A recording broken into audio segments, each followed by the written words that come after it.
Bring him from the yard.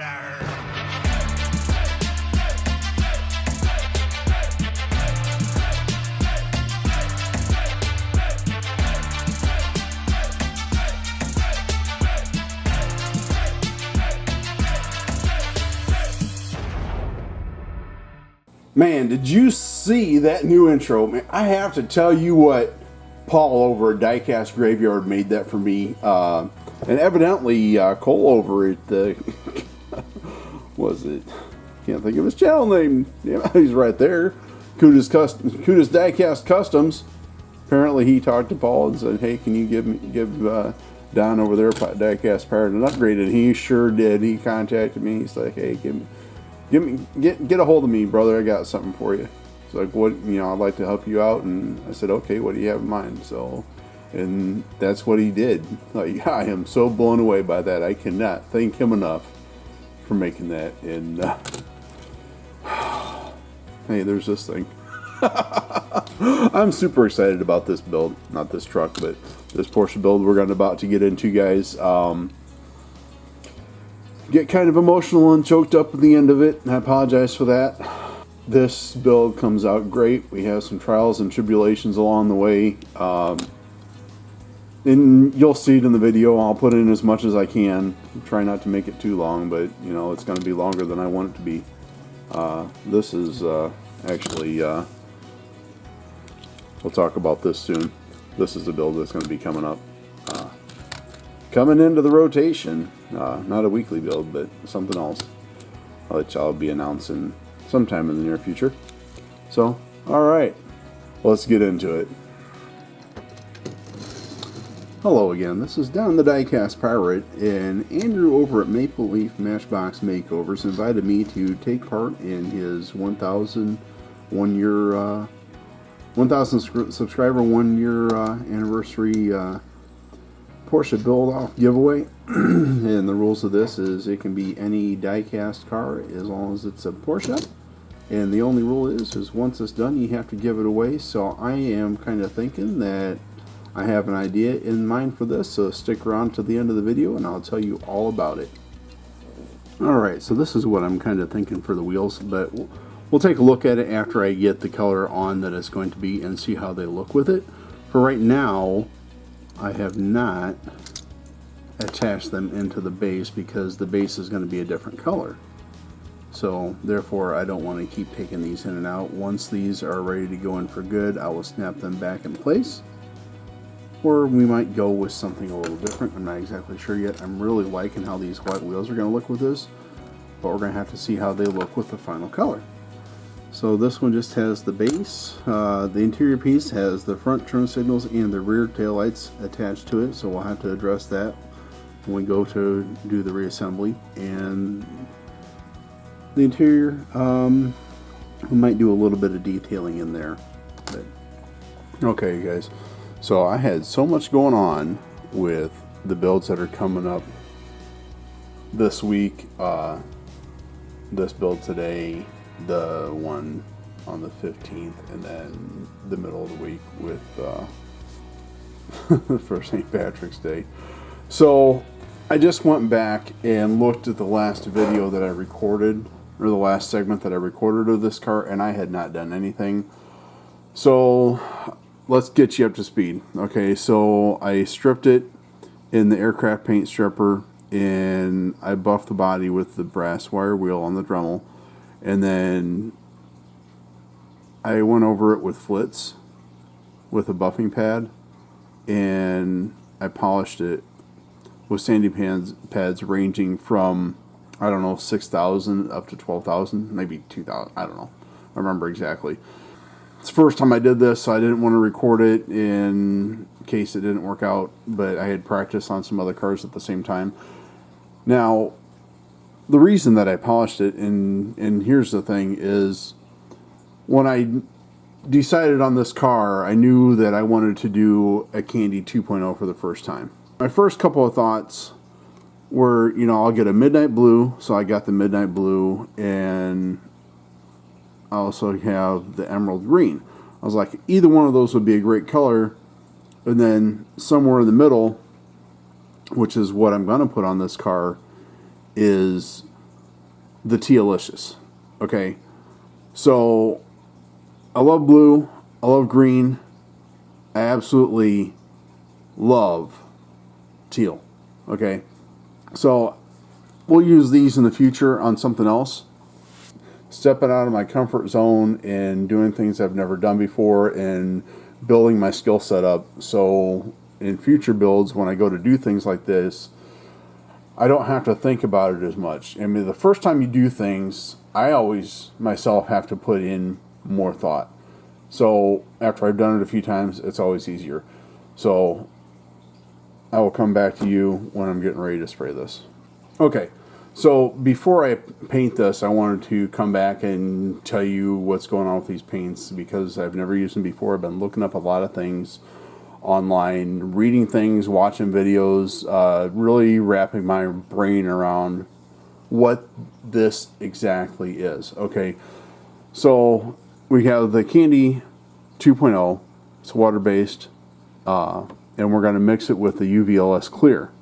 Okay, and that's going to give us our color. Now, what will happen is if you don't cover it with the bleed checker, your colors are going to bleed, and the colors are going to come out of the paint. So you put the bleed checker on it to keep it from bleeding. If you spray your clear coat over top of the candy, same deal. Your color is going to bleed into the clear coat.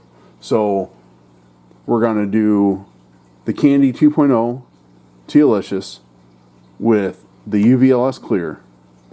Then we're going to spray the bleed checker, and then we're going to come back and we're going to go over it again with the UVLS clear, because this you don't put on a wet coat. It's two medium coats just to seal that color in, so it's not going to go anywhere. So let me get it set up and we'll be back. All right, let's get it on.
Back to this point, I still need to go clean this off and degrease it.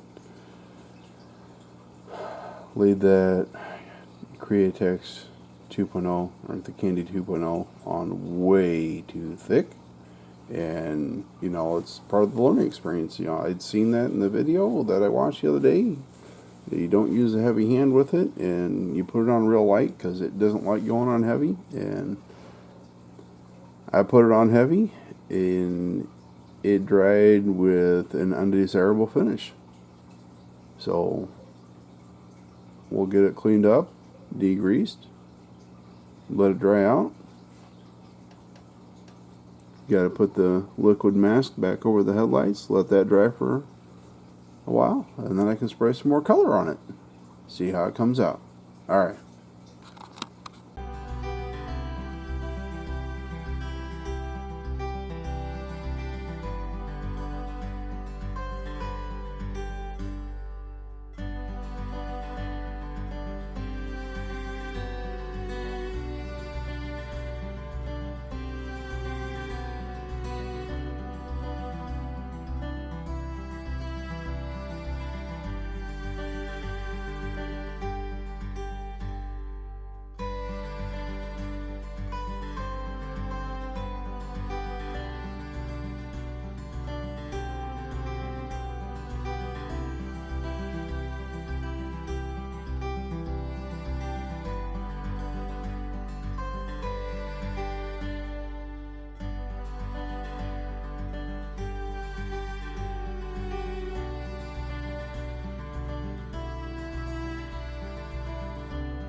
Alright, let's throw a little black Stynylrose Rose primer on the base here.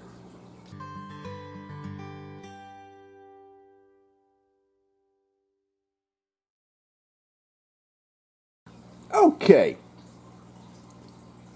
As you can see, we had another setback with the paint. Now, part of it is me trying new things, and you don't learn unless you try new things. At least that's the way I see it. And part of it is that I didn't read everything I could because, frankly, I didn't have time. And I found out when I went to wet sand it that the paint was just coming off with my fingers. It was not adhered to the casting, and that requires an out-of-borne sealer laid down on the casting first so the candy will stick to it. I looked it up online. I don't have enough time to order it and have it shipped here in time to get the car done for the video release. I stopped by my local Hobby Lobby today, and they do have out-of-borne sealers in there. They have white, they have black, and they have silver, but they don't have clear, which is what I would want to use on this. So the candy paint is going to have to wait for another time, and I am going to attempt something else new for the first time. And if I can pull this off, this is what it'll be. If it doesn't work, then I'm going to go back to what I know will work because I will be out of time to do something different. So this is what I'm thinking. Spectraflame Aqua. Alright, so we'll give this a shot and see what happens.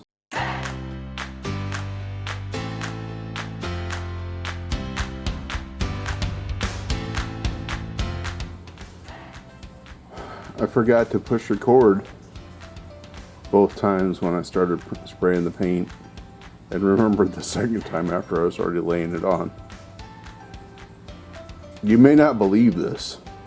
I have never laid this paint down before in my life. I don't know what to say about this.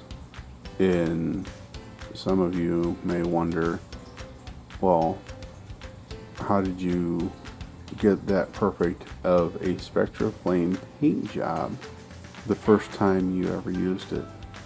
And honestly, I was afraid of it because I've heard so many stories of people having problems laying down Spectraflame the first time they spray it. You know, honestly, I can say that things built up to me using this, just the way it worked out.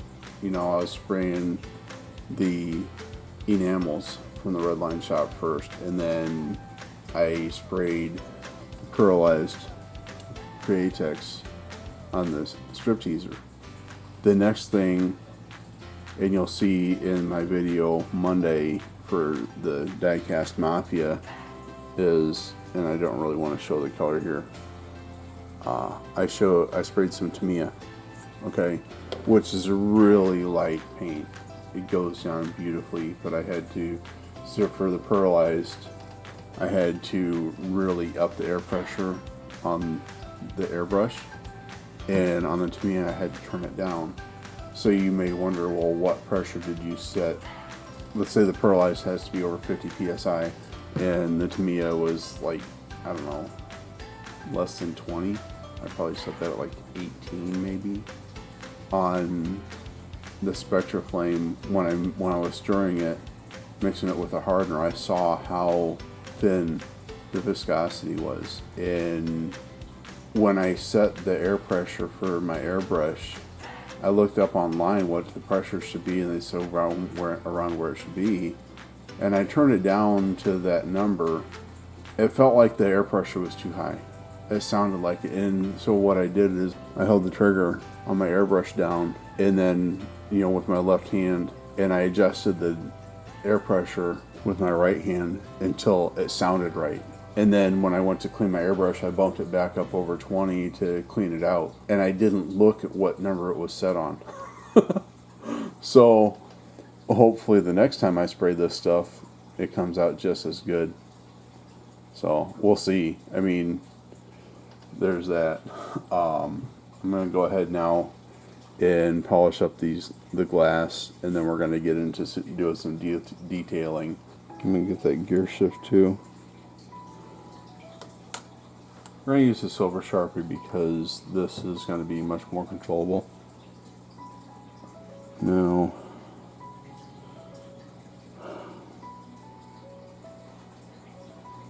this part is really getting my nerves on edge, and I may need to do this twice. You know, when I was a kid, I was never good at staying in the lines. I could always walk and chew bubblegum at the same time, but I was never good at staying in the lines. Alright, so we'll let that dry and then we'll go over that again.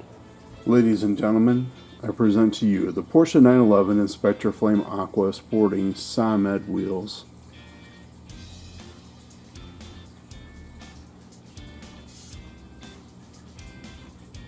We put micro crystal clear on the headlights. To me, a clear orange on the front turn signals. To me, a clear red for the tail lights. Inside, we did some detailing. Underneath, we did some as well.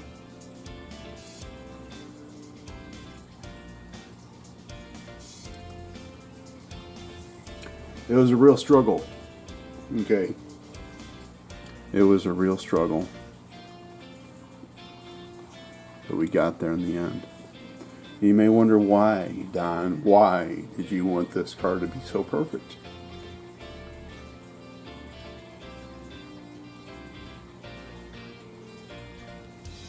And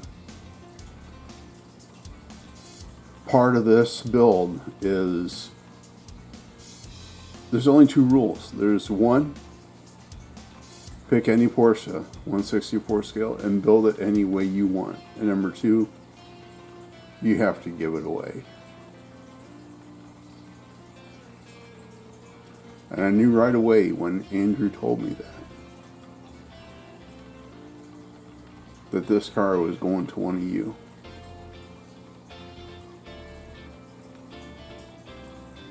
This car is the grand prize for my 100 subscriber special. And that's why. It couldn't be just good enough. It had to be perfection.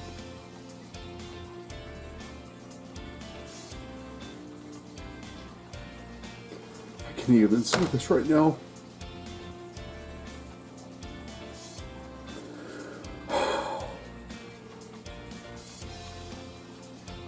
This is so overwhelming, I can't even get it out.